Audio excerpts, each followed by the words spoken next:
Upputhara lions ക്ലബിന്റെ 2026-27 വർഷത്തേക്കുള്ള പുതിയ ഭാരവാഹികളുടെ സ്ഥാനാരോഹണ ചടങ്ങ് സംഘടിപ്പിച്ചു. First vice district governor KP Peter സ്ഥാനാരോഹണ ചടങ്ങുകൾക്ക് നേതൃത്വം നൽകി. കഴിഞ്ഞ 2 വർഷങ്ങൾ കൊണ്ട് 12 വീടുകൾ നിർമ്മിച്ചതുൾപ്പെടെയുള്ള വിവിധ ജീവകാരുണ്യ സേവന സാമൂഹ്യ പ്രവർത്തനങ്ങൾക്ക് നേതൃത്വം നൽകി പ്രവർത്തിക്കുന്നതാണ് ഉപ്പുതറ ലയൺസ് ക്ലബ്ബ്. 2026-27 വർഷത്തെ ഉപ്പുതറ ലയൺസ് ക്ലബിന്റെ പ്രസിഡന്റായി ലാൽ എബ്രഹാം, സെക്രട്ടറിയായി ജോയി സേവിയർ, ട്രഷററായി രജികുമാർ PG എന്നിവർ തെരഞ്ഞെടുക്കപ്പെട്ടു. ക്ലബിന്റെ കഴിഞ്ഞ ലയണിസ്റ്റിക് വർഷത്തിലെ പ്രവർത്തന റിപ്പോർട്ട് മുൻ റീജിയണൽ ചെയർമാൻ റെജി ജോസഫ് പ്രകാശനം ചെയ്തു.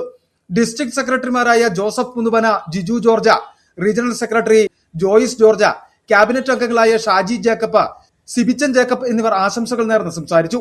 യോഗത്തിൽ സജിൻ സ്കറിയ അധ്യക്ഷത വഹിച്ചു. സ്ഥാനാരോഹണ പരിപാടികൾക്ക് ക്ലബ് അംഗങ്ങളായ Soju Joseph, Praveen K Mohan, Sojan Joseph, Rajesh K Vincent, Roji Mathew, Liju Thayyil, Josy Sebastian, ladies forum ഭാരവാഹികളായ ജിജി തോമസ്, ജിൻഡു രാജേഷ്, ലാലിലാൽ തുടങ്ങിയവർ നേതൃത്വം നൽകി.